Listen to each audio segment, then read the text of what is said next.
Bismillahirrahmanirrahim. Assalamualaikum warahmatullahi wabarakatuh. Perkenalkan, nama saya Mufli Ramadan dari kelas C Sistem Informasi. Nah, di sini saya akan menjelaskan tentang apa itu media sosial beserta kejahatan di media sosial. Nah, di sini ada pengertian tentang media sosial. Media sosial merupakan sebuah media berbasis kecanggihan teknologi yang diklasifikasikan dari berbagai bentuk, seperti majalah, forum internet, weblog, blog sosial, microblogging, wiki, sinar, foto atau gambar, video, perangkat, dan bookmark sosial. Media sosial juga sering disingkat sebagai medsos, adalah sebuah media daring yang digunakan suatu sama lain yang para penggunanya bisa lebih mudah berpartisipasi, berkomunikasi, berbagi, dan menciptakan berbagai konten tanpa dibatasi oleh ruang dan waktu. Selain memiliki fungsi yang dapat memudahkan berbagai urusan, media sosial juga tidak terlepas dari hal-hal negatif yang dapat mempengaruhi pola pikir dan juga pola hidup si pengguna media sosial itu sendiri. Contoh dampak penggunaan media sosial yang berlebihan yaitu seperti berkurangnya waktu tidur akibat terlalu lama menghabiskan waktu dengan bermain media sosial. Lebih suka bermain media sosial daripada menghabiskan waktu bersama dengan teman maupun keluarga. Kurang pergaulan akibat terlalu sibuk dengan dunia maya, dan hal itu dapat mempengaruhi pola hidup si pengguna media sosial. Adapun dampak dari media sosial, itu dampak positifnya dari media sosial adalah memudahkan kita untuk berinteraksi dengan banyak orang, memperluas pergaulan, jarak, dan waktu bukan lagi masalah.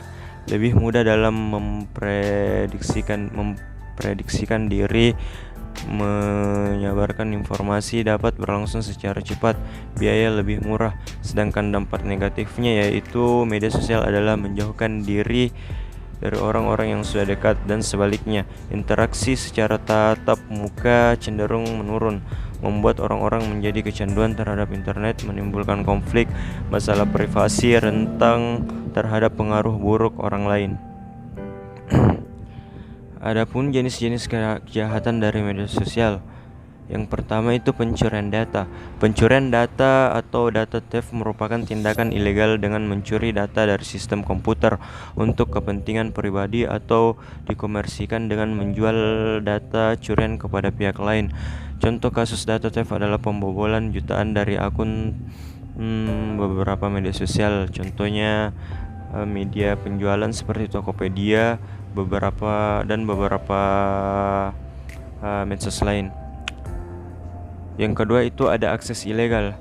Lewat akses ilegal atau unauthorized access merupakan seseorang yang tidak bertanggung jawab bisa memasuki atau menyusup ke dalam suatu skema jaringan komputer tanpa izin atau tanpa sepengetahuan dari pemilik.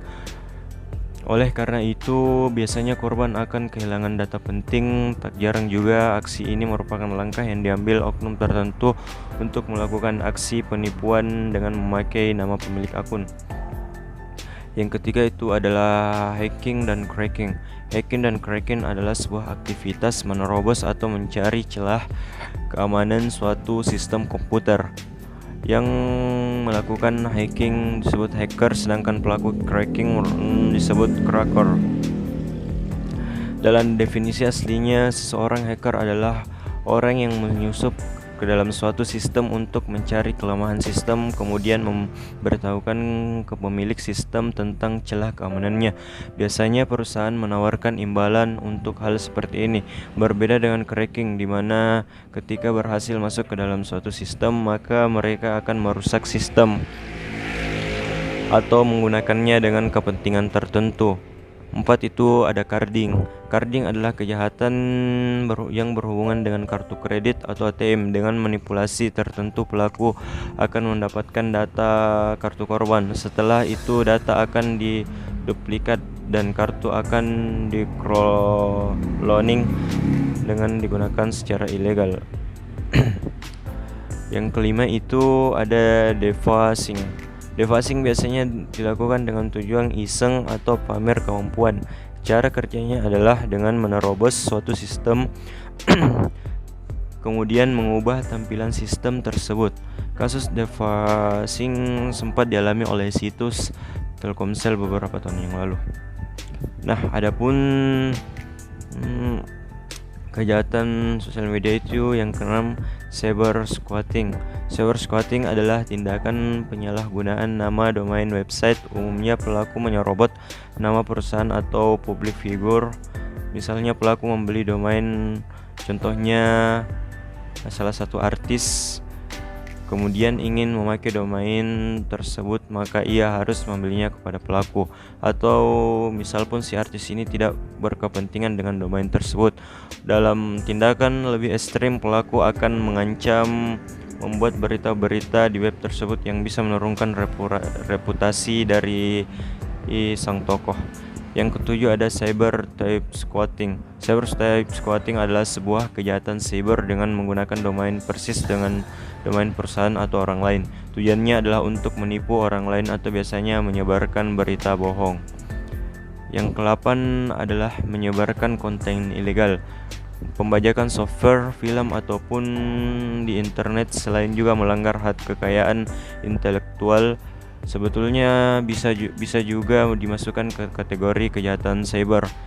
Bagaimanapun yang dibagikan di internet harus lewat persetujuan developer atau para pembuatnya. Yang ke-9 ada malware. Malicious software atau malware adalah program yang dirancang untuk menyusup ke sistem komputer dan menginfeksi data-data di dalamnya. Umumnya malware diusupkan ke dalam sebuah software yang kemudian disebarkan di jaringan internet. Ketika seseorang mendownload dan menginstal program tersebut di komputer, maka malware akan melakukan tugasnya dengan merusak atau bahkan mencuri data-data di komputer.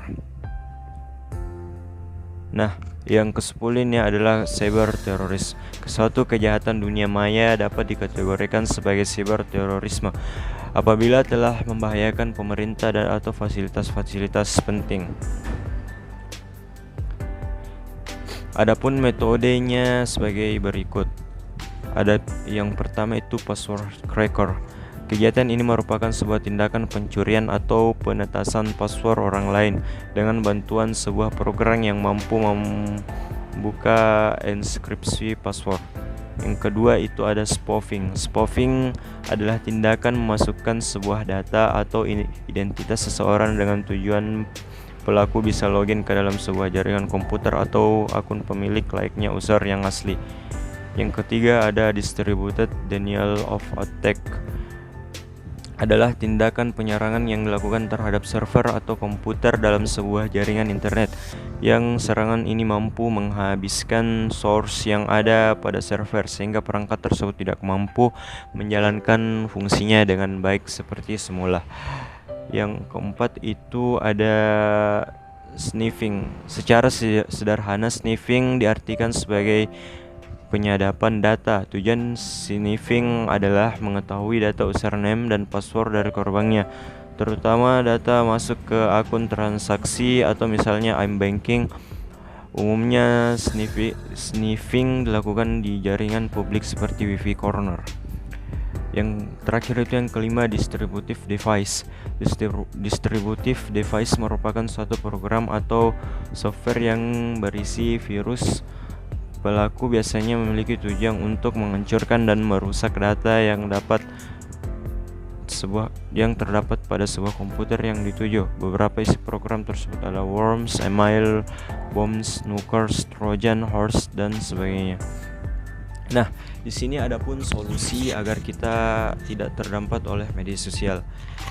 Yang pertama itu melindungi gadget atau HP, komputer atau perangkat lain yang digunakan. Yang kedua itu jangan gunakan software bajakan. Yang ketiga, pasang perangkat lunak keamanan yang opt-out-date. Yang keempat, menggunakan data encryption. Yang kelima, selalu memiliki sikap waspada. Yang keenam itu selalu periksa data bank atau data kartu kredit secara teratur. Yang ketujuh, rajin mengganti kata sandi. Yang ke-8, backup data-data secara rutin. Yang ke-9 itu jangan sembarangan membagikan informasi atau data pribadi. Ke-10, sampai abaikan lampiran surat elektronik atau URL yang terindikasi mencurigakan. Yang ke-11, jangan langsung tergiur, menggunakan waktu untuk berpikir lebih panjang dan matang tentang sosial media ini sendiri. Nah, yang terakhir itu adalah laporkan ke pihak yang berwenang. Nah, itu masih banyak lagi sebenarnya solusi ya, agar kita tidak terdampak oleh media sosial, tapi hanya ini yang bisa saya rangkum. Nah, di sini juga saran saya agar terhindar dari dampak buruk akibat sosial media. Saran saya itu, faktanya masih banyak kasus kejahatan cyber yang tidak dilaporkan, tapi mulai sekarang jangan ragu untuk melaporkannya kepada pihak yang berwenang, khususnya hal-hal yang berkaitan dengan eksploitasi seksual, pemerasan, penindasan, dan pencurian identitas, contohnya penipuan di dalam sosial media itu. Nah, mungkin itu saja yang bisa saya sampaikan dalam bersosial media beserta dampak buruk dan dampak negatifnya. Nah, sekian.